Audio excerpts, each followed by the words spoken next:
ছোটো ভাই সোহেল বলছিলাম। আব্দুল রফিক মাহমুদ খান কুৎসাপাড়া, থানা জেলা বগুড়া। আমি প্রেস ক্লাবে হাজির হইয়া আসামি 1 নং আলামিন 25 পিতা মোহাম্মদ শফি, 2 নং মোহাম্মদ সাদুল হোসেন 19 পিতা মোহাম্মদ সাইদুল ইসলাম। এবার মাইকের দিকে মুখটা 3 নম্বর হাত দিয়ে মাইক ঠেলে দেন আর মুখ আগে নেন, তাহলেই হবে। 3 নম্বর মোহাম্মদ আলামিন পিতা কাজী প্রামাণিক। 4 নম্বর আবু সাইদ পিতা রফিকুল ইসলাম। মোহাম্মদ শফি প্রামাণিক মৃত পিতা সাহেদ আলী প্রামাণিক। 6 নম্বর সাইদুল ইসলাম পিতা সিদ্দিক প্রামাণিক। 7 নম্বর কাজী প্রামাণিক পিতা আলিমুদ্দিন প্রামাণিক। 8 নম্বর মোসাম্মদ রেখা বেগম 38 স্বামী রফিকুল ইসলাম। 9 নম্বর রোজিনা খাতুন 26 পিতা রফিকুল ইসলাম। 10 নম্বর শহীদা বেগম 35 স্বামী সাইদুর রহমান, খান কুৎসাপাড়া, থানা জেলা বগুড়া। বগুড়া গণসংযোগ অজ্ঞাতনামা 3 ও 4 জনের বিরুদ্ধে বগুড়া সদর থানায় একটি মামলা দায়ের করা হয়েছে। আসামিগণের আমার পাড়া প্রতিবেশী ও পাশাপাশি বাড়ি হওয়ায় তাহাদের সহিত পারিবারিক ও সামাজিক বিষয় লইয়া মনোমালিন্য চলছিল। এরকম অবস্থায় 15 দিন 2024 তারিখ রাত 9টায় আমার বাচ্চাকে নিয়ে আসামিদের সহিত কথার কাটাকাটি এক পর্যায়ে আসামিগণের হাতে বাঁশের লাঠি, লোহার রড, দাঁত, ধারালো হাসুয়া ইত্যাদি দেশীয় অস্ত্র শস্ত্রে সজ্জিত হইয়া সে আইনি জনতা দলবদ্ধ হইয়া আমার বসত বাড়িটি টিনের গেট ভাঙচুর করিয়া অনধিকার আমাদের বসত বাড়িতে প্রবেশ করে। উক্ত সময় 3 নং আসামি হুকুমে সকল আসামিগণ তাহাদের হাতে থাকা বাঁশের লাঠি ও লোহার রড দ্বারা আমার পিতাকে শরীরের বিভিন্ন স্থানে তুলসীধারী মারপিট করিয়া খোলা জখম করে। 1 নং আসামির হাতে থাকা বাঁশের লাঠি দ্বারা আমার পিতাকে হত্যার উদ্দেশ্যে মাথায় সজোরে আঘাত করিলে উক্ত আঘাত আমার পিতা কপালে বাম পাশে লাগিয়া গুরুতর জখম হয়। আমার মায়ের চুল ধরিয়া টানা হেঁচড়া করিয়া অসুবিধা করে মাটিতে ফেলে দিলে। আমার স্বয়ং ঘরের স্কুলের বাক্সের ভিতর থাকা নগদ 1 লক্ষ টাকা ও 1.5 ভরি ওজনের স্বর্ণের জিনিস, যাহার মূল্য অনুমান 1,58,000 টাকা চুরি করিয়া লইয়া যায় এবং বিভিন্ন প্রকার ভয়ভীত প্রদান করিয়া যায়। কোনো অবস্থায় 9-19-3-2024 তারিখে আমার পিতা হঠাৎ করিয়া বুকে প্রচণ্ড ব্যথা অনুভব করায় আমি, আমার মা, আমার বড় বোন মোসাম্মদ গোলাম বেগম ও বড় ভাই মোহাম্মদ কামুদুর রহমান সহ আমার পিতাকে কিছু বাইকে করে শহীদ জিয়াউর রহমান মেডিকেল কলেজ হাসপাতালে বগুড়া ভর্তি করায়। আমার বাড়িতে আসার পথে আমার ছোটো ভাই আমাকে মোবাইল ফোনে আমাকে জানায় রাত্রি অনুমান 11:20 সময় আমাদের বসত বাড়িতে ঘর সংলগ্ন দক্ষিণ পূর্ব দিকে ঘরের পাড়াতে আগুন লাগিয়া দিলে সেই আগুন আমাদের সেই পাখা টিনের ঘরে টিনের চালায় আগুন লাগিয়ে দাও করিয়া আগুন জ্বলে দিলে আমার বসত বাড়ির ভিতর থাকা আমার স্ত্রীর ছেলে ছোট ভাই বাড়ি হইতে বাহির হওয়ার চেষ্টা করিয়া দেখে যে আমার বসত বাড়ির মেইন গেটের বাহির হইতে হ্যাজবল লাগানো আছে।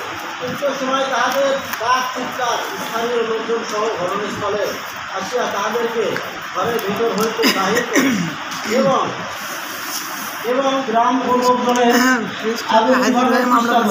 বগুড়া সদর ফায়ার সার্ভিস খবর দিলে ফায়ার সার্ভিস গাড়ি নিয়ে আমার বসত বাড়ি আগুন আমাদের লাগানো লাগাইয়া দেওয়া আগুনে আমার শ্বশুর বাড়ির সেমি বাবা আগুনে পুড়িয়া ভস্মীভূষিত করে এবং শ্বশুর বাড়ির রুমের মধ্যে থাকা বাইসাইকেল ফ্যান পুড়িয়া অনুমান 13,000 টাকা ক্ষতি হয় এবং স্বর্ণের গহনা 7 ভরি অনুমান 7 লক্ষ টাকা, নগদ প্রায় 4 লক্ষ টাকা, সর্বমোট অনুমান 24,03,000 টাকার ক্ষতি সাধন হয়। আমি বাড়ি আসিয়া আমার আগুনের পোড়া জিনিসপত্র দেখিয়া উক্ত বেশ কয়েকটি ইলেকট্রিক্যাল ফিল্ড ব্যারিয়ার প্রকাশ করা হয়েছে যে শর্ট সার্কিট থেকে আগুন লাগিয়ে তিনটি ঘরে পুড়িয়ে গেছে এবং তেমন কোনো ক্ষয়ক্ষতি হয়নি মর্মে সংবাদ প্রকাশ করা হয়েছে যা ভিত্তাহীন।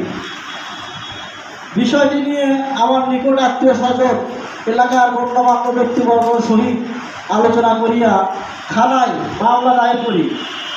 আসামিরা ইতিমধ্যে আদালত থেকে জামিন নিয়ে আবার আমাদেরকে হুমকি ধামকি দিচ্ছে।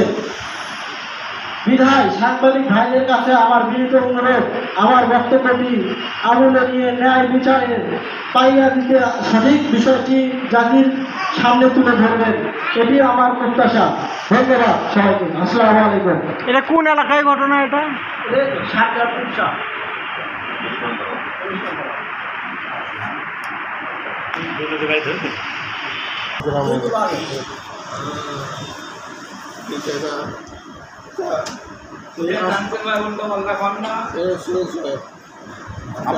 আসামির সাথে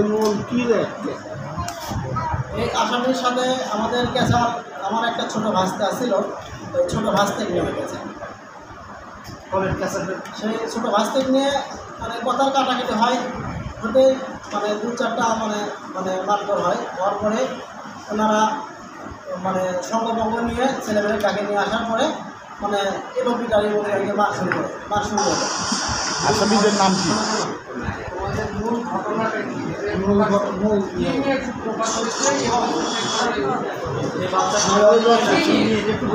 আমাদের ছোট বাচ্চা মানে একটা মেয়ে মানে ক্লাস 5-এ পড়ে। আমার ভাতিজা পড়ে হচ্ছে মাদ্রাসাতে পড়ে।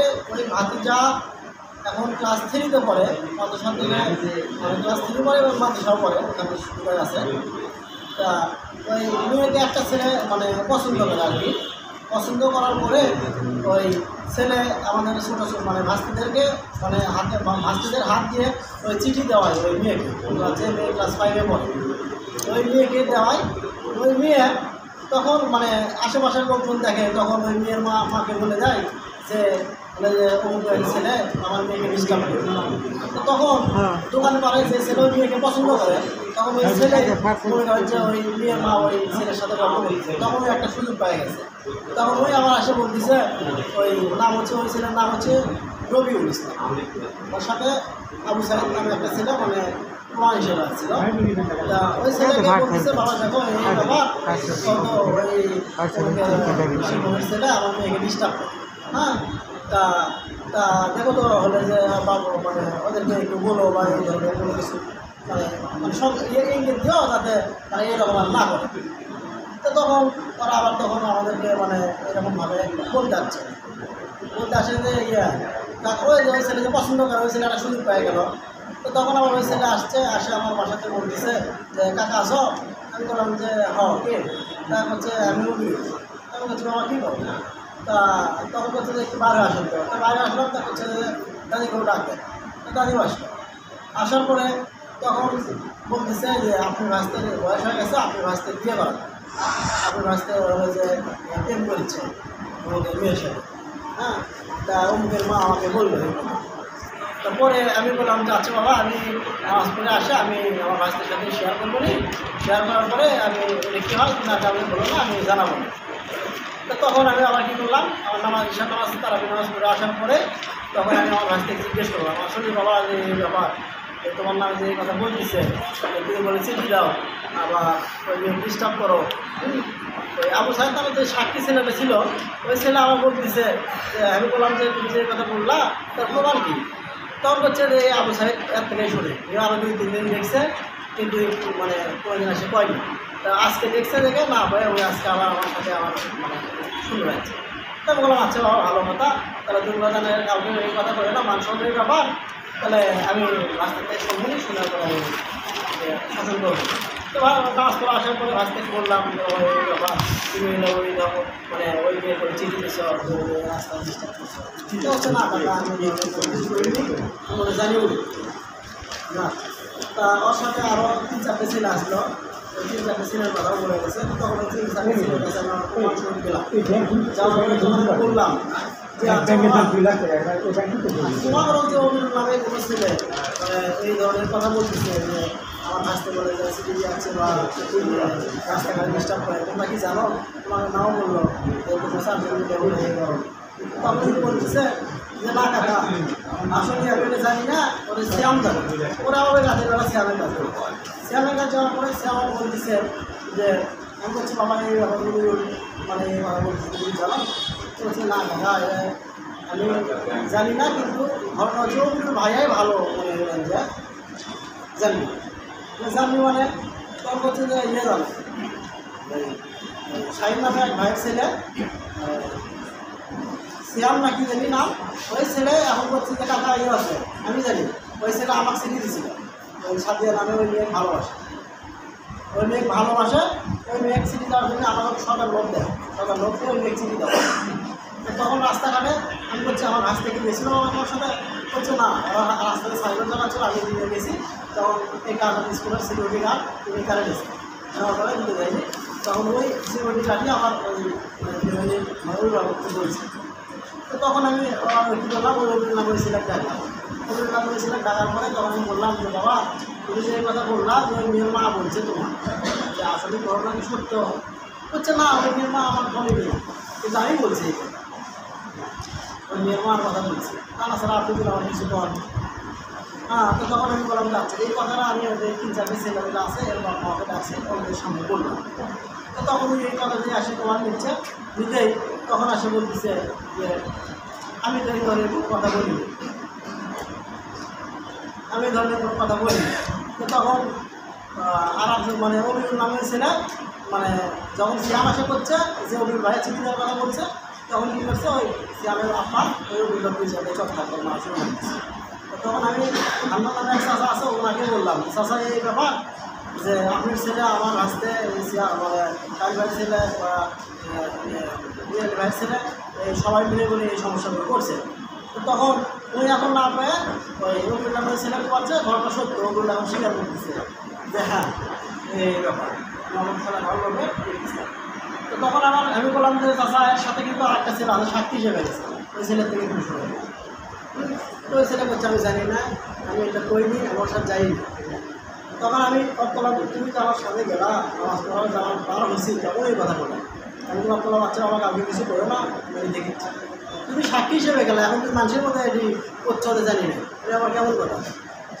তো তখন এই ধরনের কথা হতেই তখন তুমি আটা বলে বলছে মানে কথা কাটায় ধর তখন আপনি আমার মধ্যে বেশি কথা বলে বেশি করে দিচ্ছে নিচ্ছে এটা করতে করতে বলে জানতে ঢাকা দেখতে হয় আমরা যে সাক্ষী ছিল হ্যাঁ তাদের সাথে হ্যাঁ ঢাকা দেখতে হয়, ঢাকা দেখতে হওয়া সহ্য করতে না পারে আমি বড় হিসেবে একটা চর মারছি আমি চাই চর মারার পরে তিনি আমার করে যাতে লাভ দিয়ে আসে আমার হচ্ছে একটু লম্বা তো মানে লাভ দিয়ে আসে মারা ঘুষি মারছে ঘুষি মারা মাত্র করে গেছি করে যাওয়ার মাত্র তো ভাইয়েরা আসে আমাকে এখানে আমার শোনার পরে আমার বাবারা ওখানে আসে না আমার বাবারা আমাকে আটকাচ্ছে।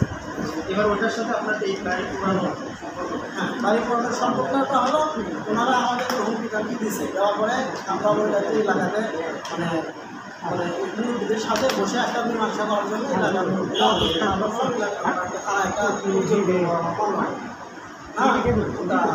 তখন যে মারধর করার পরে তখন আমরা এই কথা বললাম যে আমরা এলাকা আমরা খানা চালানো ভালো করবো করার কথা বলার পরে তখন বললাম যে এলাকার লোক বলছে না তোমাদের যাওয়ার দরকার না আমরা বসে একটা মিট করে দিচ্ছি। মিট করে দেওয়ার পরে তখন বললাম যে না ওই ছেলেমেয়েদের কারে অ্যাক্টিভ করতে পারলো ছেলেমেয়েদের কারে অ্যাক্টিভ করতে পারলো না উপস্থিত যে সাংবাদিকরা ছিল তার ছিল আমার তো মারছে গেট ভেঙে মারছে মারার পরে তো দিছে মানে তো করে দেওয়ার জন্য বসে আগুন লাগানোর সম্পর্কটা বলুন। কিন্তু ওরা এখন মনে রাখছে ওরা এখন মনে রাখছে মানে আমরা যে মামলা করলাম পুলিশ তদন্ত গেল যাওয়ার পরে ওরা এখন আমার পুলিশ পুলিশ তদন্ত করে কী করবে পুলিশ তদন্ত করে কী করবে এদেরকে বলে যে আগুনকে জানে সারা করবো ওরা আমাদের কী করতে পারবি কৃষি করতে পারবি এই কথার মধ্যেই মনে রাখছে মানে 3 দিন পরেই মনে রাখছে আমাদের বাসাতে মনে রাখছে আমার বাবা মানে খুবই মানে অসুস্থ বেশি মনে থেকে মারধর করছে মারধর করাতে আমার বাবাকে মেডিকেল ভর্তি করানোর জন্য নিয়ে গেছি আমার ভাই লড়াই সবাই আমার মা সবাই গেছে আমি একা ছিলাম আমার ভাবি আমার 2 ভাই ছিল এরা সহ আমরা পাঠাচ্ছিলাম তখন প্রায় 11:30টার সময় 11:30 কি 11:30টার দিকে মনে করেন যে মানে বাইরে থেকে মনে করেন যে মানে হ্যাসপোর্ট লাগে দিয়ে আগুন দেওয়া হয়েছে 3 জায়গাতে দেওয়াতে এলাকার পুরো থেকে মনে করেন যে লোকজন বলছে আগুন বাঁচাও আমরা এখন যে গেট থেকে বের হবো বের হওয়ার পরে যা দেখি হ্যাসপোর্ট তুলে দেখি যে গেট করে এখন বাইরে থেকে নেই ওই মেয়ের পরিবারটা কি আপনাদের সাথে আছে? না কোন মেয়ের পরিবার যেই মেয়ের পরিবার